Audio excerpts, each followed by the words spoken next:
Hello, listening friends. नमस्कार श्रोता मित्रों, What a delight it is to know that you have tuned into this broadcast. ये जानकर हम बहुत आनंदित हैं कि आप इस प्रसारण में सम्मिलित हुए हैं। We are continuing in the life of Moses. हम मूसा के जीवन को देखना जारी रखेंगे And I want to begin today by asking you a question. और आज मैं आपसे एक प्रश्न पूछते हुए प्रारंभ करना चाहता हूँ। Have you ever experienced unfair criticism? क्या आपने कभी अनुचित आलोचना का अनुभव किया है? Or have you ever been criticized for doing something good? या क्या कभी आपको किसी अच्छे काम के लिए आलोचना सहनी पड़ी है? Then you will understand how Moses felt. तो फिर आप समझ सकते हैं कि मूसा को कैसा महसूस हुआ होगा। There is something important I need to tell you here. यहाँ कुछ बहुत महत्वपूर्ण है जो मैं आपको बताना चाहता हूँ। Critical people do not focus on the important things. आलोचना करने वाले लोग महत्वपूर्ण बातों पर गौर नहीं करते। Critical people often criticize the trivial things. आलोचना करने वाले लोग अक्सर महत्वहीन बातों की आलोचना करते हैं। Why do they do that? वो ऐसा क्यों करते हैं? Because the root of their critical spirit is not what they are criticizing. क्योंकि उनकी आलोचक आत्मा की जड़ वो नहीं होती जिसकी वो आलोचना करते हैं, But it is often envy and jealousy. परंतु ये अक्सर ईर्ष्या और जलन होती है। And envy and jealousy manifest themselves in being critical. और ईर्ष्या और जलन अपने आप को एक आलोचक बनकर प्रकट करती है। Critical people do not come out and say, I am jealous of you because of this or that. आलोचक लोग सामने आकर नहीं कहते कि मैं इस या उस वजह से तुमसे जलन रखता हूँ, Or that I'm envious of what you have. या कि जो कुछ तुम्हारे पास है उसके कारण मुझे ईर्ष्या है। No, no, no. नहीं नहीं नहीं, They disguise their criticism. वो उस आलोचना का भेष बदल देते हैं।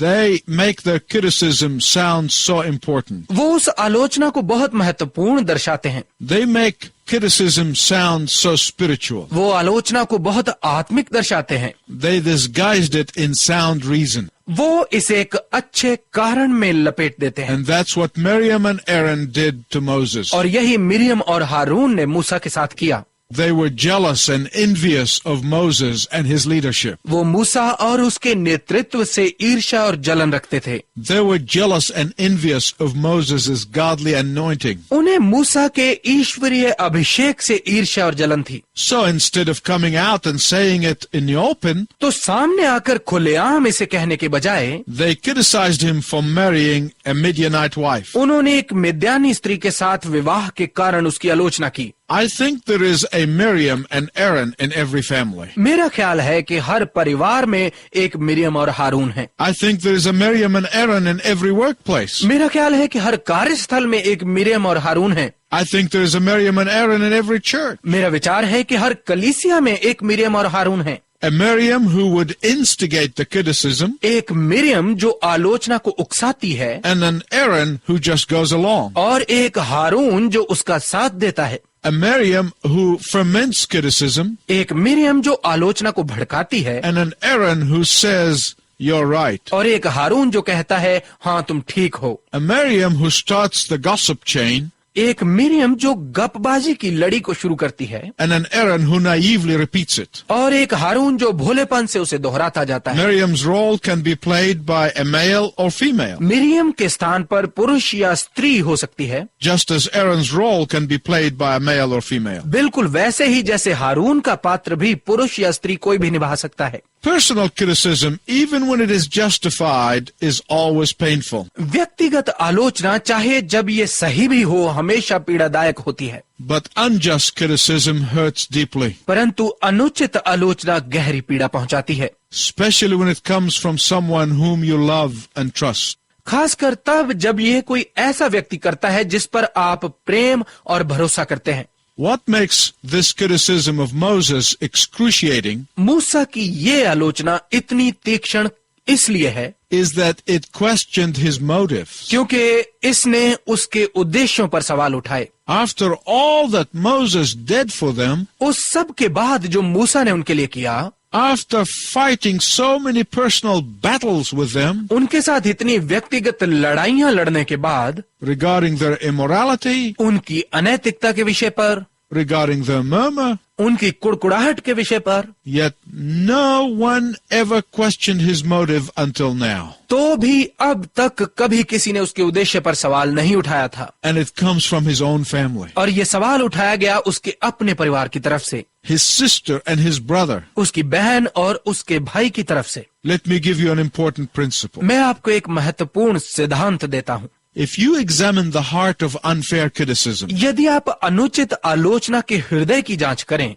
and you will find jealousy and envy lurking in the dark. तो आप वहां अंधकार में ईर्ष्या और जलन को घात लगाकर बैठा हुआ पाएंगे। Try to make sense of this criticism if you can. इस आलोचना का कोई तुक बनाने का प्रयत्न कीजिए यदि आप कर सकते हैं। Moses married Zipporah, a Midianite, many years earlier. मूसा ने एक मिद्यानी स्त्री सिप्पोरा से विवाह बहुत वर्ष पहले किया था। He married her before the burning bush. उसने उस जलती हुई झाड़ी से भी पहले उससे विवाह किया था। He married her before he was commissioned by God to deliver his people. उसने उसके साथ परमेश्वर के द्वारा उसके लोगों को छुड़ाने के लिए नियुक्त किए जाने से पहले ये विवाह किया था। This was before the plagues. ये उन महामारियों से भी पहले की बात थी। This was before the Red Sea. ये लाल समुद्र से भी पहले की बात थी। This was before the Sinai desert. ये सिनाई रेगिस्तान से भी पहले की बात थी।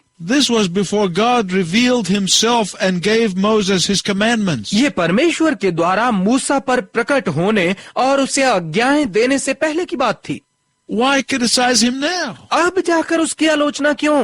I want you to notice the diabolical nature of unfair criticism. मैं चाहता हूं कि आप इस अनुचित आलोचना की दुष्टतापूर्ण प्रवृत्ति पर ध्यान दें। The Bible says बाइबल कहती है, you should not marry an unbeliever. तुम एक गैर विश्वासी से विवाह ना करो। But what Bible? परंतु कौन सी Bible? Moses was married way before the word of God was given to him. मूसा ने ये विवाह उसे परमेश्वर का वचन दिए जाने से कहीं पहले किया था। And that is why criticism that stems out of envy and jealousy is basically irrational. और इसी कारण वो आलोचना जो ईर्ष्या और जलन में से निकलती है असल में अतार्किक है। It says, my mind is made up. Don't confuse me with the facts. ये कहती है, मैंने मन बना लिया है, मुझे तथ्यों के साथ मत उलझाओ। There is something else that you need to understand. यहाँ कुछ और भी है जो आपको समझने की आवश्यकता है। Moses, Miriam, and Aaron belonged to the same family. Musa, Miriam और हारून एक ही परिवार से थे। They had the same father and mother. उनके एक ही माँ बाप थे।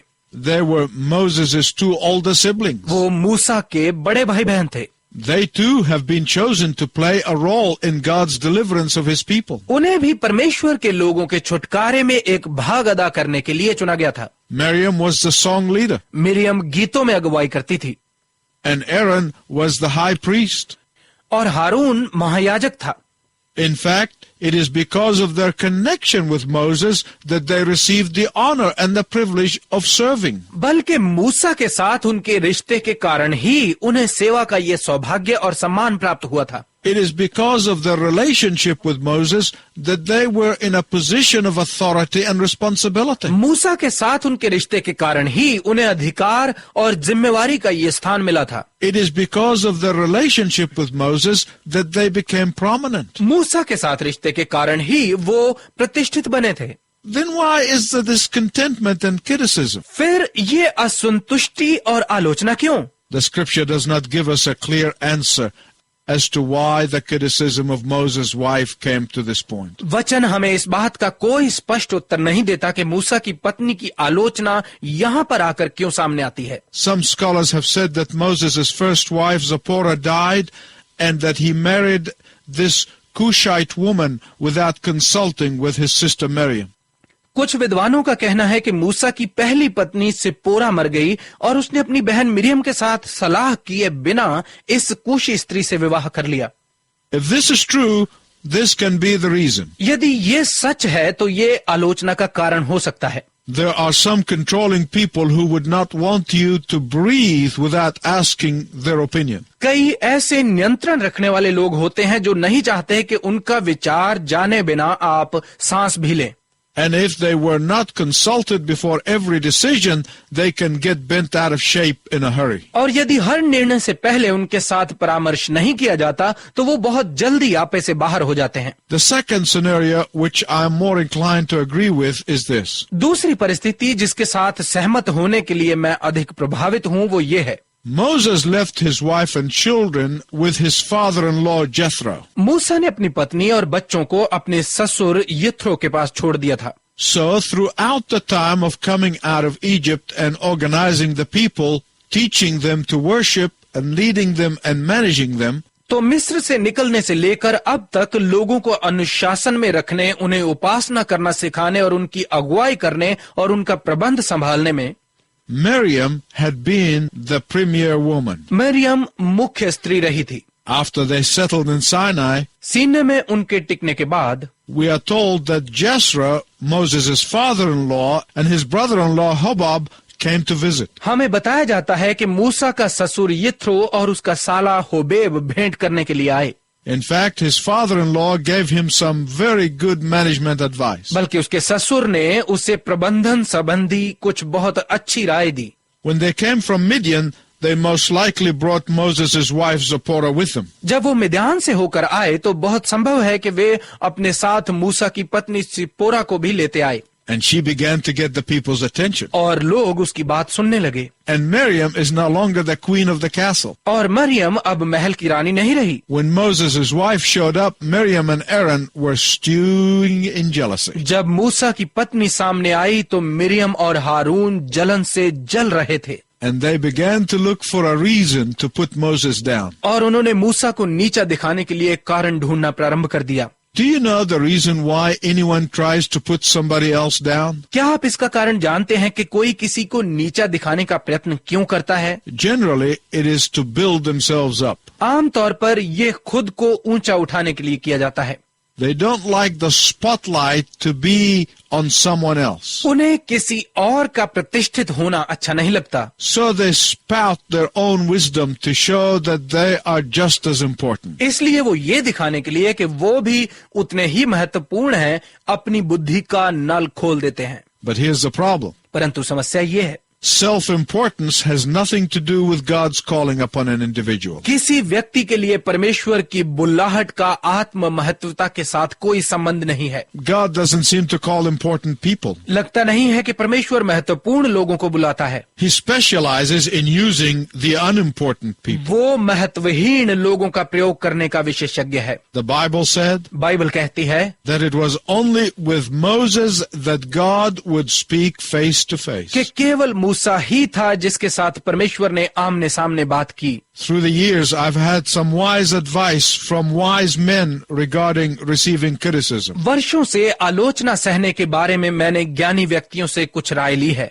A friend once told me, मेरे एक मित्र ने एक बार मुझे बताया, when people kick you in the back, rejoice. That means that you are in front of them. जब लोग तुम्हारी पीठ पर ठोकर मारे तो आनंदित हो, इसका अर्थ है कि तुम उनसे आगे हो। Another one really taught me to listen to criticism carefully. एक और ने मुझे आलोचना को सावधानी से सुनना सिखाया। If it is justified, do something about it. यदि ये सही है तो इसका कुछ करो, If not, ignore it. यदि नहीं तो इसे नजरअंदाज कर दो। In fact, there is an old proverb that goes something like this. बल्कि एक पुरानी कहावत है जो कुछ इस प्रकार से है, If one person calls you a donkey, pay no attention to him. यदि एक व्यक्ति तुम्हें गधा कहता है तो उसकी तरफ कोई ध्यान न दो। But if 10 people call you a donkey, go out and buy yourself a saddle. परंतु यदि 10 लोग तुम्हें गधा कहते हैं तो जाकर अपने लिए एक काठी खरीद लो। But this criticism of Moses was not only unfair and unjustified, परंतु मूसा की ये आलोचना न केवल अनुचित और अन्यायपूर्ण थी, but it was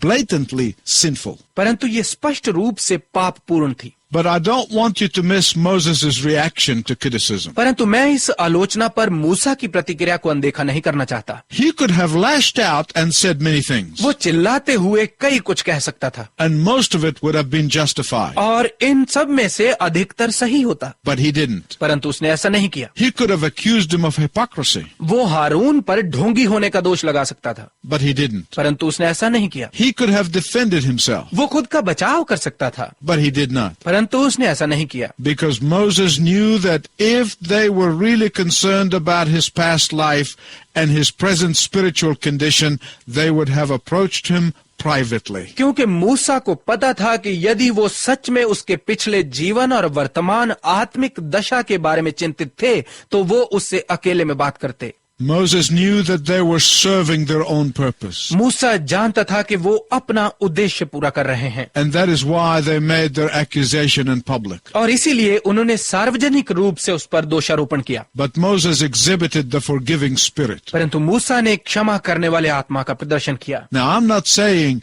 that it is not right sometimes to defend yourself against false accusations. अब मैं ये नहीं कह रहा हूं कि कई बार झूठे दोषारोपण से खुद को बचाना ठीक नहीं है, But in this situation, Moses chose not to defend himself. परंतु इस परिस्थिति में मूसा ने खुद का बचाव न करना ही चुना। Why? क्यों? Because of his humility and his deep love for his brother and sister. उसकी नम्रता और अपने भाई और अपनी बहन के प्रति उसके गहरे प्रेम के कारण, But also because of his absolute belief that God is his defender. परंतु अपने इस दृढ़ विश्वास के कारण भी कि परमेश्वर ही उसका बचाव करता है। And God had to judge Miriam with leprosy. और परमेश्वर को मरियम को कोढ़ का दंड देना पड़ा। And Aaron, the high priest, had to go through the agony of pronouncing her leprosy. और महायाजक हारून को अपनी बहन मरियम के कोढ़ की घोषणा की पीड़ा को सहना पड़ा। But what did Moses do? परंतु मूसा ने क्या किया? He interceded on their behalf. उसने उनके लिए मध्यस्थता की। He cries to the Lord to heal Miriam. वो प्रभु के सामने गिड़गिड़ाया कि वो मरियम को चंगा कर दे। I often find myself not only praying for those who falsely accuse me, मैं अक्सर खुद को न केवल उन लोगों के लिए प्रार्थना करते हुए पाता हूं जो मुझ पर झूठे दोष लगाते हैं, but I find myself praying for opportunities to serve them. परंतु मैं ऐसे अवसर पाने के लिए भी प्रार्थना करता हूं जब मैं उनकी सेवा कर सकूं, To do something good for them in order that they will be blessed. उनके लिए कुछ अच्छा करने के लिए ताकि उन्हें आशीष मिले। My listening friend, I want to tell you this before I conclude. मेरे श्रोता मित्र, समाप्त करने से पहले मैं आपसे ये कहना चाहता हूं, You will never lose when you do that. जब आप ऐसा करेंगे तो आप कभी नहीं हारेंगे, You will always win. आप हमेशा जीतेंगे। Now, I'm not saying it's easy, अब मैं ये नहीं कह रहा हूं कि ये आसान है, but what I'm testifying to you is that it gets easier once you decide to do it. परंतु मैं आपको इस बात की गवाही दे रहा हूं कि जब आप ऐसा करने का निर्णय कर लेते हैं तो ये बिल्कुल आसान है। God responded to Moses' prayer, but he would not heal Miriam instantly. परमेश्वर ने मूसा की प्रार्थना का उत्तर दिया, लेकिन मरियम को उसने तुरंत चंगा नहीं किया। Why did God take 7 days to heal her? उसे चंगा करने के लिए परमेश्वर ने 7 दिन क्यों लिए? God was teaching all of his people that you cannot make false accusations and get away with it. क्योंकि परमेश्वर अपने सब लोगों को ये सिखा रहा था कि तुम झूठे दोष लगाकर बच नहीं सकते। My listening friends, let me ask you this. मेरे श्रोता मित्रों, मैं आपसे ये पूछना चाहता हूँ, Are you a critical person? क्या आप एक आलोचक व्यक्ति हैं? Are you a person who criticizes people of whom you are jealous? क्या आप एक ऐसे व्यक्ति हैं जो उन लोगों की आलोचना करता है जिनसे वो जलता है? Repent of that today. आज ही इससे पश्चाताप कीजिए। Are you in pain from unjust criticism? क्या आप अनुचित आलोचना की पीड़ा झेल रहे हैं? Are you hurting to the point of sickness because someone is showering you with criticism? क्या आप इस दुख के कारण बीमारी तक पहुंच गए हैं क्योंकि कोई आप पर आलोचना की बौछार कर रहा है? Take them to the Lord today. प्रार्थना द्वारा उन्हें आज ही प्रभु के पास ले चलिए। Let him deal with your critics. उसे आपके आलोचकों से निपटने दीजिए। Pray for your critics अपने आलोचकों के लिए प्रार्थना कीजिए and begin to receive God's victory. और परमेश्वर की विजय प्राप्त करना प्रारंभ कीजिए। Until next time.